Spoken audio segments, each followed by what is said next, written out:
James Wilson settled into his first-class seat with a satisfied sigh. The leather was butter-soft against his expensive suit, and he made a point of arranging his Rolex so it caught the light as he reached for his complimentary champagne. Today had been good to him. The Peterson contract was finally signed after months of negotiations, and his commission would be substantial. He deserved this luxury flight to Los Angeles. The cabin was filling with the usual first-class crowd, polished, business types with subtle displays of wealth, celebrities hiding behind sunglasses, and the occasional lucky upgrade. James nodded to a few familiar faces from the airport lounge before turning his attention to the passenger taking the seat across the aisle. The man moved with a casual grace, dressed in worn jeans, a plain black t-shirt, and a jacket that had seen better days. His long, dark hair was slightly messy, and a scruffy beard obscured much of his face. He carried a weathered backpack and a dog-eared paperback rather than the expected leather briefcase or designer luggage. James frowned. There was something vaguely familiar about the stranger, but he couldn't place him. More pressing was his irritation at the man's appearance. First class had standards, unspoken rules about presentation, and this guy looked like he'd wandered in from economy by mistake. The flight attendant greeted the scruffy man with the same professional courtesy she'd shown James, which only irritated him further. When she moved away, James caught the eye of the businessman beside him and raised an eyebrow. "Seems like they're letting anyone up here these days," he said, just loud enough to carry across the aisle. "Must have used points or something." The businessman gave an uncomfortable smile and busied himself with his phone. The casual stranger seemed not to notice, or perhaps chose to ignore the comment, as he settled into his seat and opened his book. As boarding completed and the usual safety demonstrations began, James found himself increasingly distracted by his neighbor's presence. The man read quietly, occasionally making notes in the margin of his book with a stubby pencil. No laptop, no important calls, no display of status whatsoever. "First time in first class?" James asked, his voice carrying a thin veneer of friendliness, over obvious condescension. The man looked up, his eyes surprisingly kind. "No," he answered simply, before returning to his book. The brevity of the response annoyed James. He was used to people eager to impress him, to engage with his success, to laugh at his jokes. "Just wondering," James continued, unwilling to let it go. "Most people dress for the occasion. Professional courtesy, you know." A nearby passenger shifted uncomfortably. The bearded man just offered a small smile and a slight nod before turning a page in his book. The flight attendant appeared at James's side. "More champagne, Mr. Wilson?" "Please," he said, holding out his glass. "And maybe bring my friend across, the way a comb." He chuckled at his own joke. "I'm fine, thanks," the quiet man said to the attendant with a warm smile. She returned the smile with a familiarity that suggested recognition. As she walked away, James noticed her stop to chat with another crew member, both glancing back toward the casual passenger. Their expressions were respectful, almost reverent. James felt the first twinge of doubt. Who was this guy? The plane taxied toward the runway, and James pulled out his phone for one last email check before takeoff. A colleague had sent him a link to a charity event in Los Angeles, some children's hospital thing with celebrity appearances. James skimmed it, noting that several A-listers were expected to attend. He always kept an eye out for networking opportunities. As the plane accelerated down the runway, a young girl several rows ahead began to cry, clearly frightened by the takeoff. Her mother tried to comfort her, but the child's fears only seemed to escalate as the plane lifted into the air. James rolled his eyes. Parents should prepare their kids better or leave them at home. This was exactly why he preferred first class. Fewer disturbances, fewer families, more professionals who understood proper public behavior. "Flying can be scary," said the bearded man, not to James but seemingly to himself. His voice was gentle, thoughtful.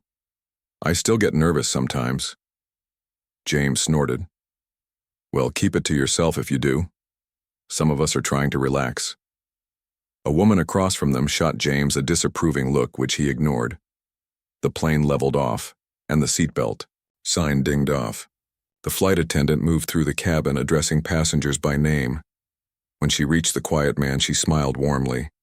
"Can I get you anything, Mr. Reeves?"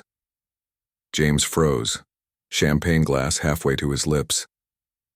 Reeves. The casual stranger was Keanu Reeves. Memories flooded back. The Matrix, John Wick, Speed. Movies James had watched dozens of times. And beyond the films, the stories, Keanu Reeves, famous for his humility, generosity, and kindness despite his massive success. The actor who gave away millions to film crews, who took pay cuts so other actors could be hired, who rode the subway and waited in lines like a regular person. And James had been mocking him for the past 20 minutes. Instead of feeling immediate remorse, James felt his pride kick in. So what if the guy was famous? That didn't excuse looking like a bum in first class. Celebrities should maintain standards too. James wasn't going to start fawning just because the man had been in some movies. "Mr. Reeves," James said loudly, "I didn't recognize you without the suit and guns from your movies. Taking a break from all that action hero stuff?" Several passengers looked over with expressions ranging from curiosity to discomfort. Keanu simply nodded politely. "Something like that," he replied, his voice quiet but not unfriendly. "Must be nice to just roll out of bed and onto a plane," James pressed on, his words dripping with sarcasm. "Some of us have to maintain professional appearances." An older woman nearby gasped quietly at his rudeness. Keanu, however, showed no offense. "We all have different priorities," he said with a gentle shrug, then returned to his book. The simplicity and lack of defensiveness in the response made James feel even more foolish, which only fueled his determination to save face. He was about to make another comment when the plane hit a pocket of turbulence. The aircraft dropped suddenly before stabilizing. Several passengers gasped. The frightened child from earlier began crying again, louder this time, her sobs echoing through the cabin. "Great," James muttered, rolling his eyes dramatically.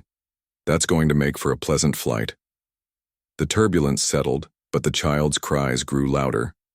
The mother whispered comforting words, but nothing seemed to help. Several passengers exchanged annoyed glances, and a businessman 2 rows ahead put on noise-canceling headphones with an exaggerated gesture. James took another sip of champagne, making sure his irritation was visible to anyone looking his way. "Some people shouldn't fly with kids if they can't control them," he said, loud enough for nearby passengers to hear. A flight attendant hurried toward the distressed family, but before she reached them, Keanu Reeves closed his book, placed it on his seat and stood up. James watched with growing curiosity as the actor made his way to the crying child. Keanu knelt in the aisle beside the little girl and her mother. His posture was relaxed, non-threatening. From his position, James couldn't hear what was being said, but he could see Keanu speaking gently, his hands occasionally moving to illustrate whatever story he was telling. After about a minute, the little girl's sobs quieted to sniffles. Another minute passed, and she actually giggled. James watched in disbelief as the actor pulled out a small piece of paper and a pen, scribbled something, then folded it into what appeared to be an origami dog. The child took it with obvious delight, clutching it to her chest as Keanu patted her shoulder and returned to his seat. The cabin was noticeably calmer, with several passengers watching Keanu with newfound appreciation. The actor simply picked up his book and continued reading as if nothing had happened. "Nice trick," James said, unable to stop himself. "Do you always perform for the economy crowd?" The businessman beside James shifted uncomfortably. "Give it a rest, man," he muttered. James ignored him. His embarrassment at not recognizing the famous actor, combined with the obvious approval Keanu was receiving from other passengers, made him double down rather than back off. "I mean, it must be exhausting being on all the time," he continued. "Or is this part of your regular nice guy routine?" Keanu looked up from his book, his expression neither angry nor defensive. "The little girl was scared," he said simply. "Flying can be scary." "Right," James replied with a smirk. "Saint Keanu to the rescue." A woman across the aisle shot James a disgusted look. Some people could learn a thing or two about basic human decency, she said loudly, not bothering to hide her disapproval. James felt his face grow hot. He was used to being the most important person in the room, to having his jokes laughed at no matter how cutting, to being admired for his confidence and success. Now he was clearly being cast as the villain, and it stung. The plane hit another patch of turbulence, more severe this time. The aircraft dropped suddenly, then lurched to the side. Drinks tipped, and bags shifted in overhead compartments. James's champagne flute slipped from his hand, spilling the remainder of his drink across his freshly pressed suit pants. "For God's sake," he shouted, jumping up as the cold liquid spread across his lap. "Can I get some service here?" The flight attendants were busy ensuring passengers had their seatbelts fastened during the turbulence, but James continued to make a scene, waving his arms to get attention. "Sir, please return to your seat and fasten your seatbelt," a flight attendant called from the front of the cabin. "I'll be with you once it's safe to move about." "This suit costs more than you make in a month," James snapped, dabbing ineffectually at the stain with a small cocktail napkin. The turbulence subsided, and a different flight attendant approached, with a handful of napkins and a sympathetic expression that didn't quite reach her eyes. "Let me help you with that, sir." As she helped clean up the spill, the first ripple of genuine shame passed through James. He'd been acting like a spoiled child, worse than the frightened little girl, in fact. The realization made him quieter, more subdued as the flight attendant finished and moved away. Across the aisle, Keanu continued reading, seemingly unperturbed by both the turbulence and the human drama unfolding beside him. James found himself studying the actor more closely now. There was a quietness to him, a self-containment that suggested genuine confidence rather than the performed importance that James himself had mastered. The businessman who had told James to give it a rest was now leaning across the aisle, speaking softly to Keanu. James strained to hear their conversation. "Sorry to bother you," the businessman was saying, "but my daughter is a huge fan. Would you mind if I took a quick photo to show her I met you?" Keanu nodded with a small smile. "Of course." The businessman held up his phone for a selfie, and Keanu leaned in slightly to accommodate the frame. After the photo was taken, they continued talking, and James couldn't help but overhear. "Are you heading to LA for filming?" the businessman asked. "No, not this time," Keanu replied. "There's a benefit at Children's Hospital Los Angeles tomorrow. I try to visit when I can." The businessman nodded appreciatively. "That's really great. My nephew was treated there a few years back. Amazing place." "They do incredible work," Keanu agreed. "A lot of my foundation's focus goes to children's hospitals and cancer research." James felt another twinge of discomfort. He vaguely recalled reading something about Keanu's private cancer foundation. Established after his sister's diagnosis years ago, the actor had reportedly donated millions to children's hospitals and research facilities, but had done so quietly, without the press releases and galas that typically accompanied celebrity philanthropy. An older woman seated near Keanu joined the conversation. "My granddaughter watched your movies during her chemo treatments," she said you helped her feel brave. "I've always wanted to thank you for that." Keanu's expression softened. "I'm glad they helped her," he said, genuine emotion in his voice. "How is she doing now?" "She's in remission," the woman replied with a smile. "Starting college this fall." "That's wonderful," Keanu said, his face lighting up with what appeared to be genuine joy for a stranger's good news. More passengers began to engage with the actor, sharing stories of how his films had impacted them or expressing appreciation for his work. What struck James most was how Keanu listened, really listened, to each person. He asked follow-up questions, remembered details from earlier in the conversations, and seemed genuinely interested in the people speaking to him. There was no performance to it, no practiced celebrity charm. Just authentic human connection. James sank lower in his seat, the champagne stain on his pants now the least of his concerns. The contrast between his behavior and Keanu's was stark and humiliating.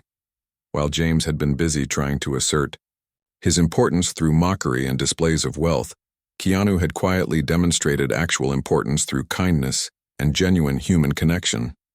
The flight attendant, who had earlier addressed Keanu by name, approached his seat again. "Mr. Reeves, the captain is a big fan of your work. He asked if you might be willing to visit the cockpit briefly after we land." "Of course," Keanu replied with a nod. "I'd be happy to." James noticed that several other passengers were now watching, Keanu with open admiration, while occasionally glancing at James with barely disguised contempt. He'd become the villain in a story he hadn't even realized was being written, all because he'd chosen to mock someone whose appearance didn't match his narrow definition of success. As the flight continued, James kept quiet, pretending to work on his laptop while actually reflecting on the past hour. He'd always prided himself on his ability to read the room in business situations, to know exactly how to present himself to command respect. Yet somehow he'd completely misread this situation and made himself look like a fool. And the worst part? The man he'd chosen to mock was exactly the kind of person James claimed to be in his professional bio: successful, respected, and making a positive impact on the world. The plane soared through a patch of clouds, momentarily blocking the sun from the windows. The sudden shift from bright to dim and back again reminded James of sitting in a movie theater, watching the world fade away before Keanu Reeves appeared on screen, larger than life. Now the real Keanu sat just across the aisle, smaller than his on-screen presence but somehow more substantial. A flight attendant moved through the cabin with the lunch service. The first-class menu offered several gourmet options, and James automatically selected the most expensive one, Wagyu beef, with truffle butter, without really considering what he wanted. It was a habit, choosing based on price and prestige rather than personal preference. He watched as Keanu requested the vegetarian pasta option, thanking the flight attendant by name. She lingered a moment longer than necessary, clearly wanting to say something. "I hope you don't mind," she finally said. "But Speed was the first action movie I ever saw. My dad took me when I was probably too young." She laughed nervously. "It made me want to travel." Keanu smiled warmly. "That's really cool. Is that why you became a flight attendant?" The woman looked surprised and pleased that he'd made the connection. "Partly yes, not that our flights are usually this exciting, thankfully. No bombs on buses at 50 miles per hour today," Keanu joked gently. She laughed again, more naturally this time. "Just some turbulence. Anyway, thank you for being so kind. Some actors wouldn't be so patient with fans." "I appreciate you sharing that with me," Keanu replied. "Stories like yours make the work meaningful." James picked at his expensive meal, the flavor lost on him as he continued to eavesdrop. The conversation between Keanu and the flight attendant was so genuine, so lacking in the power dynamics that usually characterized celebrity interactions.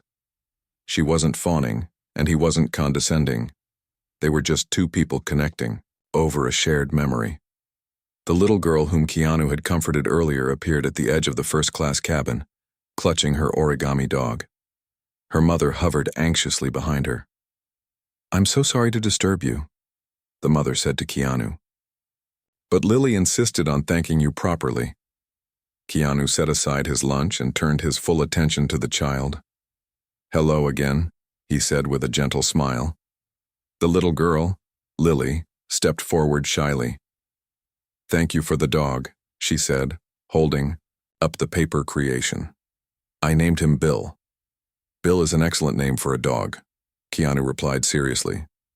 "Is he a good travel companion?" Lily nodded enthusiastically. "He's brave on planes." "The bravest," Keanu agreed.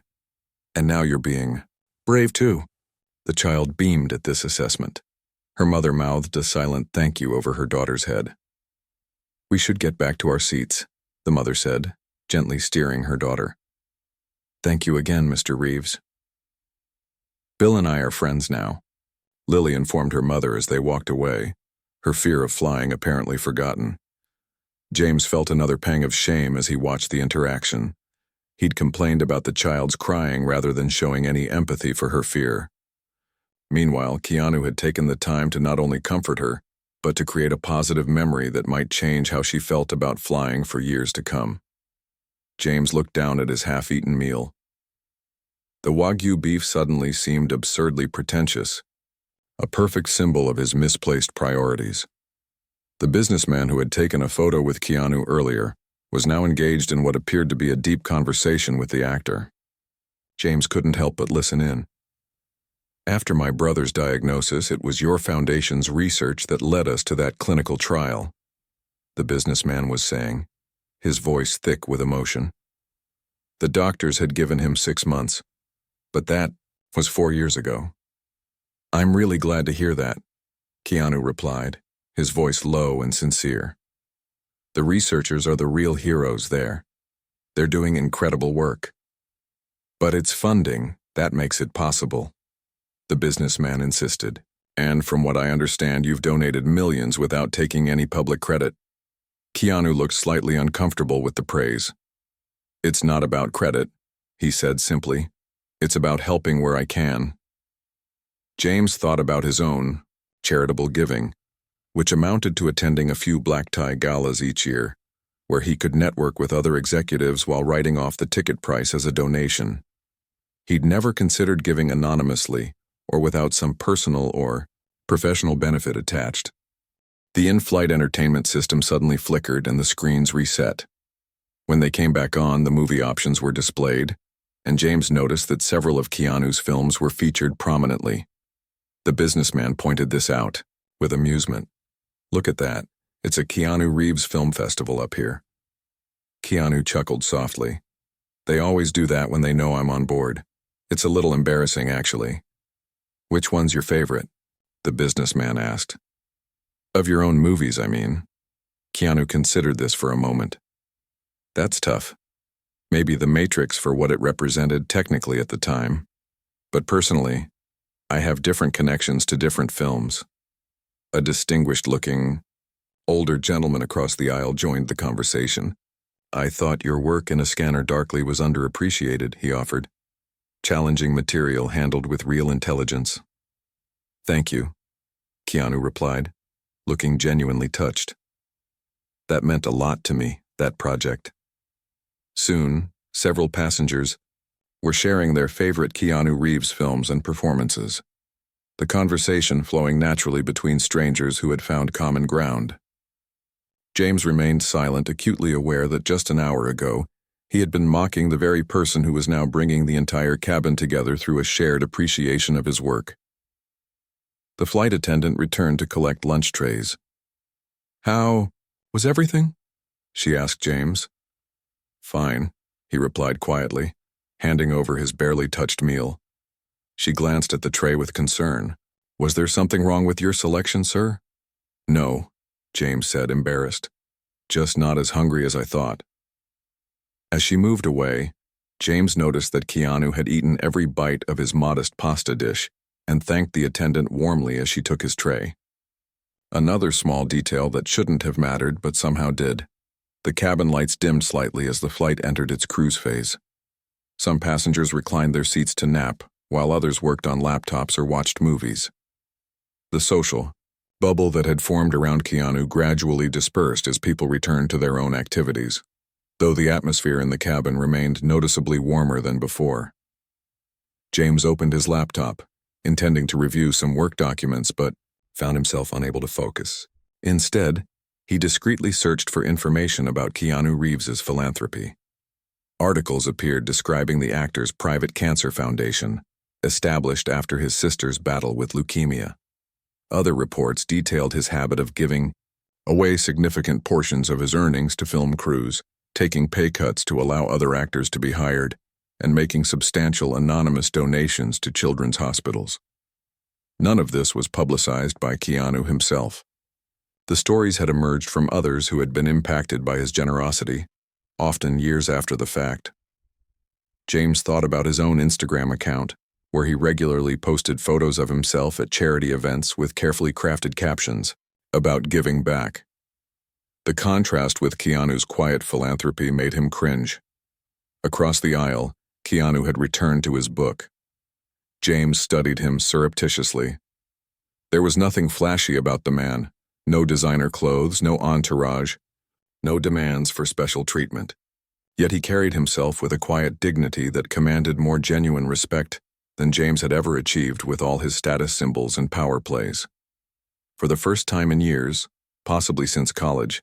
James felt the uncomfortable sensation of questioning his own values.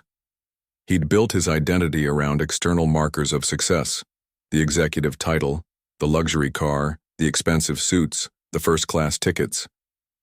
He'd assumed these things earned him respect and admiration, but watching how people responded to Keanu, with genuine warmth rather than the calculated deference James usually received, made him wonder if he'd been measuring success all wrong. The plane hit another patch of turbulence, gentler this time.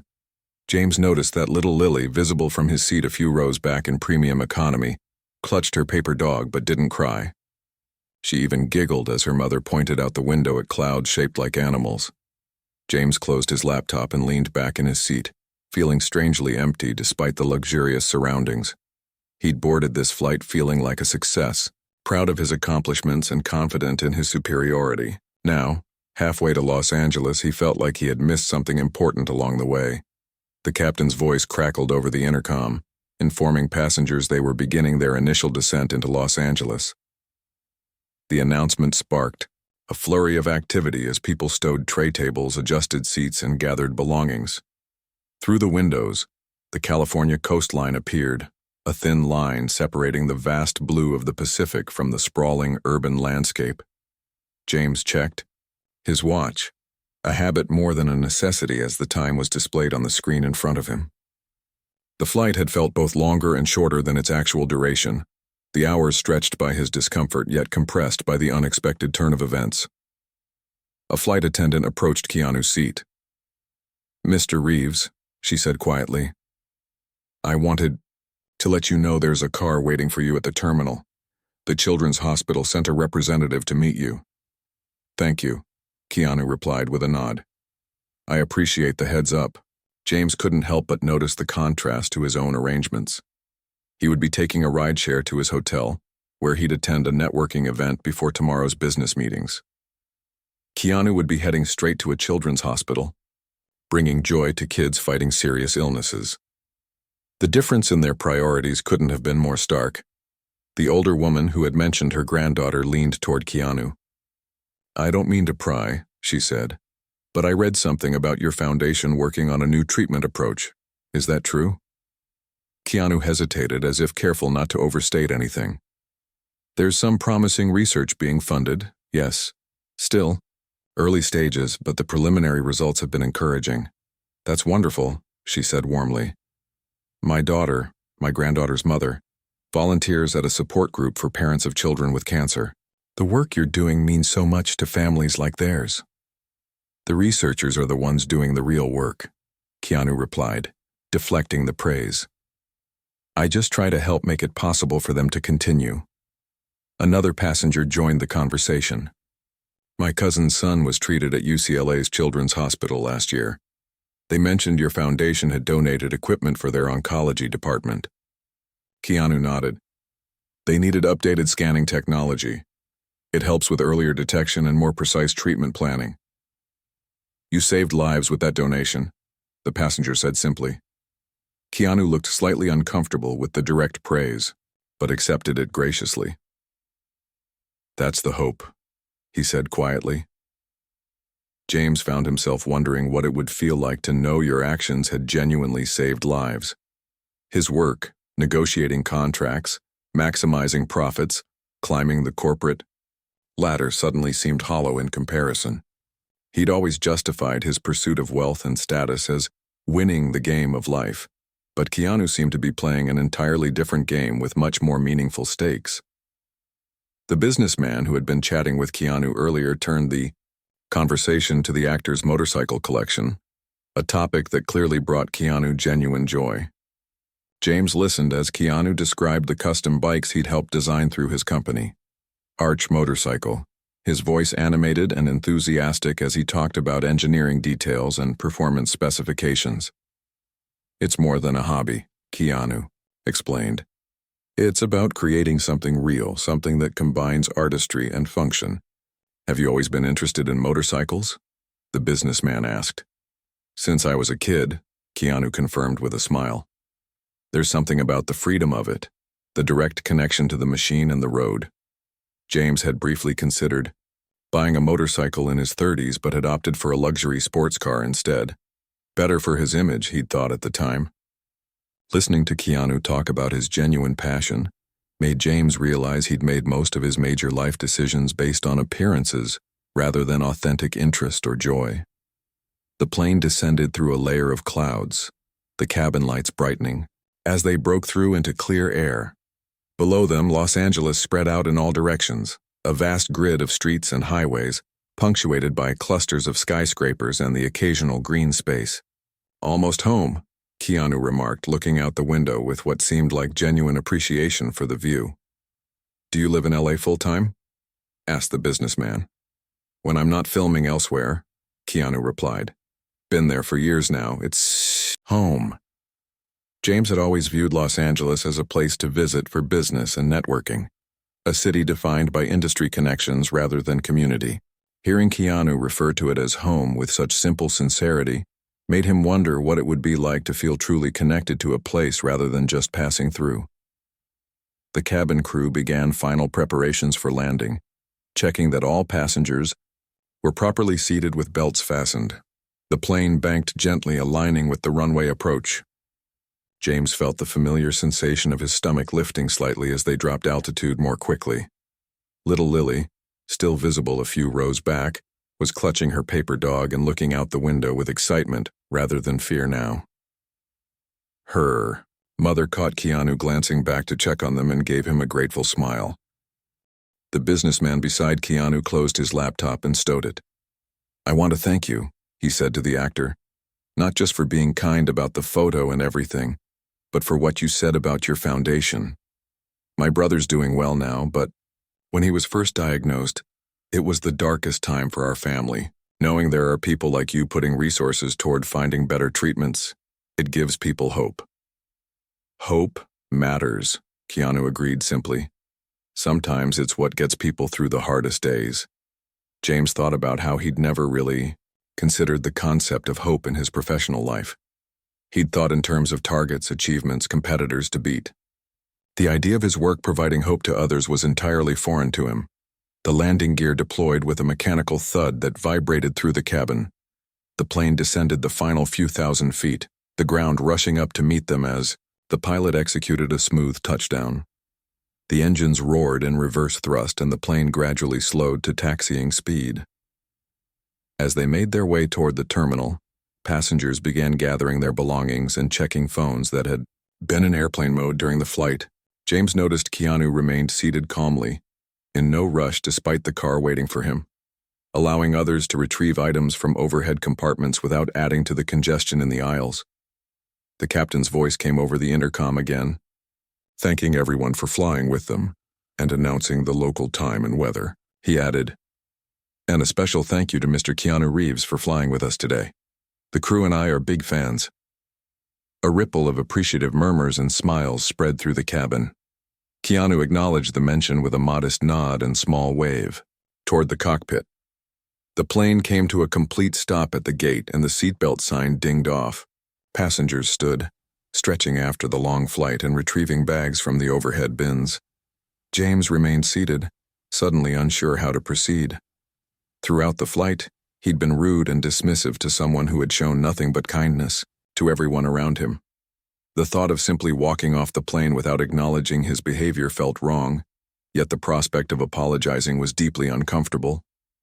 He watched as Keanu stood and collected his backpack, thanking the flight attendants by name as they said goodbye. Several other passengers approached him to shake his hand or express appreciation for his work, both on and off screen. Keanu received each interaction with genuine attention and gratitude. As the crowd around Keanu thinned and passengers began to exit the plane, James realized it was now or never. Swallowing his pride, he stood and approached the actor, who was helping an elderly passenger retrieve a carry-on from the overhead bin. "Excuse me," James said, his confident business voice failing him for perhaps the first time in his adult life. "Mr. Reeves, Keanu, I wanted to apologize for my behavior earlier." Keanu turned to him, recognition flickering in his eyes, but no judgment or anger visible on his face. "I was rude and disrespectful," James continued, the words coming with difficulty. There's no excuse for it, and I'm sorry. Keanu studied him for a moment, then nodded. We all have bad days, he said simply. No hard feelings. The easy forgiveness was somehow harder to take than anger would have been. James had expected, perhaps even wanted, to be dressed down, to be made to feel the full weight of his poor behavior. Instead, Keanu was offering him a clean slate he wasn't sure he deserved. Thank you, James managed, but I was way out of line. The things I said, the things we say don't define us.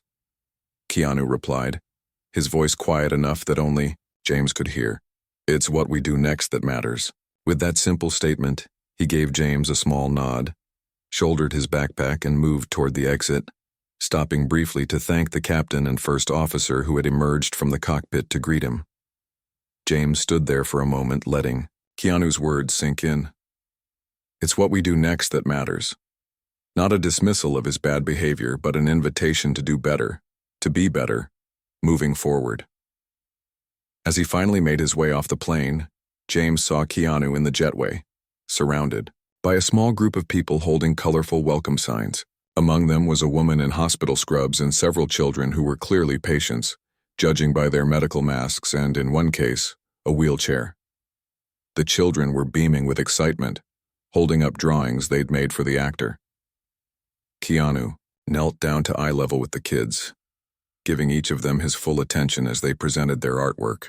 His joy at receiving their simple crayon drawings seemed as genuine as if they'd been priceless masterpieces.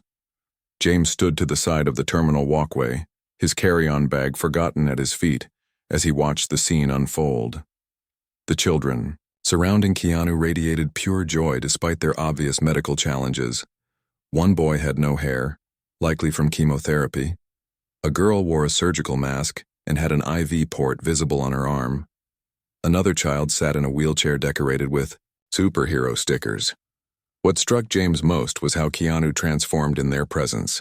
The quiet, reserved man from the plane now knelt at their level, his face animated with genuine delight as he examined each drawing they presented to him. He asked questions about their artwork, listening to their explanations with the same focused attention he might give to a respected film director. This is Neo fighting the bad guys? Keanu asked one boy, holding up a colorful drawing of stick figures in what appeared to be a Matrix-inspired scene. The boy nodded enthusiastically. You're teaching him to fly like you did in the movie? That's exactly right, Keanu said with a grin. You got all the details perfect. A hospital staff member gently reminded the children that Mr. Reeves would be spending the entire afternoon with them at the hospital, and they should let him get through the terminal first. The children reluctantly agreed, though one small girl reached out for a hug before letting go. Keanu embraced her gently, whispering something that made her giggle. As the group moved away toward the main terminal, James finally picked up his bag and followed at a distance. He should have been heading directly to ground transportation for his ride to the hotel, but something compelled him to trail behind Keanu's entourage, watching as fellow travelers recognized the actor and did double takes. Unlike most celebrities James had encountered in airports, Keanu didn't hurry through with sunglasses and security, trying to avoid recognition. Instead, he moved at a relaxed pace, occasionally stopping to sign an autograph or take a quick photo with fans who approached respectfully. Even with the children and hospital staff waiting, he took a moment for each person, present in a way that few people managed in busy airports. In the main terminal, the group stopped at a small gift shop. James lingered near a magazine rack, pretending to browse while watching Keanu help each child select a snack and drink for the ride to the hospital. When one of the smaller children couldn't decide between two stuffed animals, Keanu quietly purchased both, handing them to the wide-eyed child with a conspiratorial wink. James found himself wondering when he had last experienced such simple, uncomplicated joy in making someone else happy. His charitable donations were always calculated for maximum tax benefits. His gifts to colleagues were strategic networking investments. Even his Christmas presents to family members were often selected by his assistant based on appropriate price points rather than personal meaning. As the group finally headed toward the exit, James realized he'd been delaying his own departure for no practical reason. He had meetings to prepare for, emails to send, a room to check into. Yet he couldn't shake the feeling that he was witnessing something important, something he had been missing in his own carefully constructed life.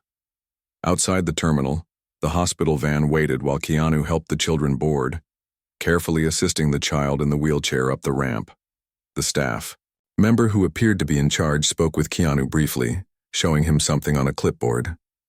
He nodded seriously, signed a few papers, and then broke into a smile as she apparently shared a joke. James finally turned away and headed to the rideshare pickup area, his mind still processing everything he'd witnessed. His phone buzzed with notifications as he walked, emails, messages, meeting reminders, the constant digital tether of his always connected professional life. For perhaps the first time, he felt a strange reluctance as he pulled out the device. The ride to his hotel passed in a blur of Los Angeles traffic and concrete highways.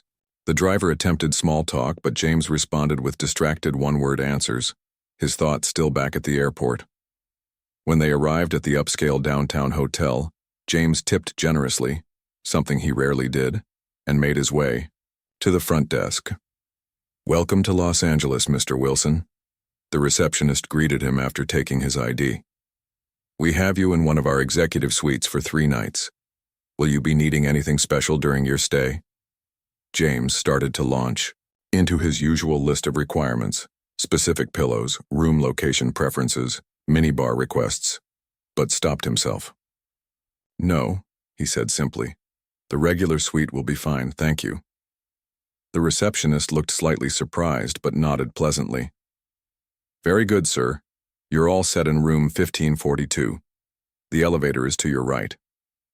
Once in his room, spacious and well-appointed, with floor-to-ceiling windows overlooking the city, James set down his luggage and sat on the edge of the bed.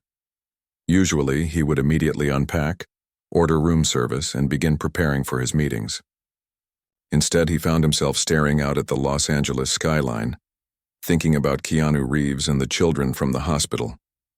On impulse, he took out his laptop and searched for Children's Hospital Los Angeles donation. The hospital's website appeared with information about their foundation and various ways to contribute. James clicked through to the donation page, his cursor hovering over the amount field.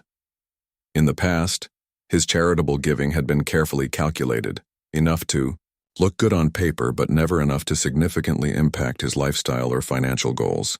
Today, something felt different. He entered an amount that made him slightly uncomfortable, then added a 0. His finger hesitated over the submit button before finally pressing it. The confirmation page thanked him for his generous contribution and offered options for making the donation anonymous or public. Without hesitation, James selected anonymous. For once, he didn't want recognition or tax benefits. He just wanted to help. After completing the transaction, James stood and walked to the window, looking out at the sprawling city. Somewhere out there, Keanu Reeves was sitting with sick children, bringing them joy simply by being present and kind. No cameras, no publicity team, no social media posts, just genuine human connection. James's phone rang, interrupting his thoughts. The screen displayed his colleague's name, reminding him of the networking event scheduled for that evening. James hesitated before answering. "Hey, Tom," he said when he finally picked up. "James, did you land yet?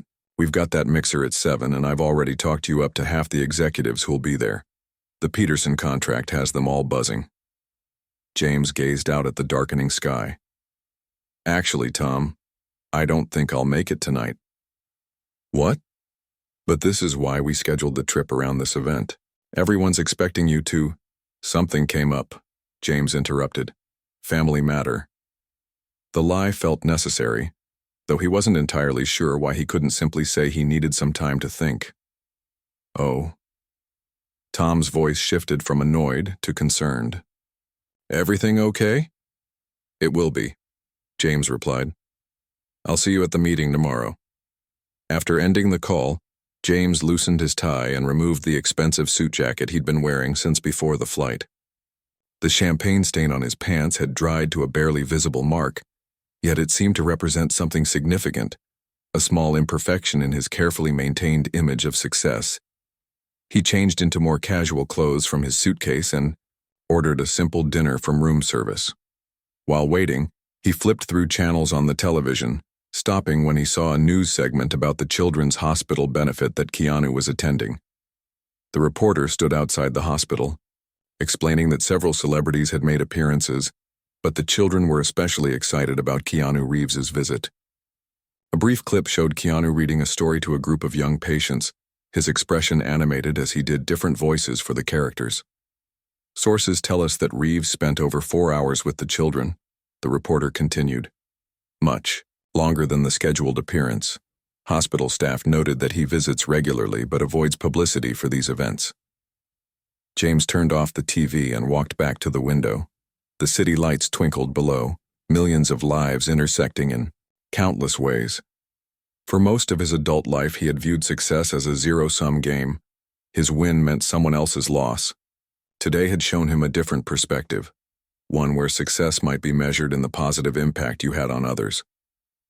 His room service arrived, and as James signed the check, he added a tip larger than he'd ever left before. The server's surprised smile gave him an unexpected feeling of satisfaction.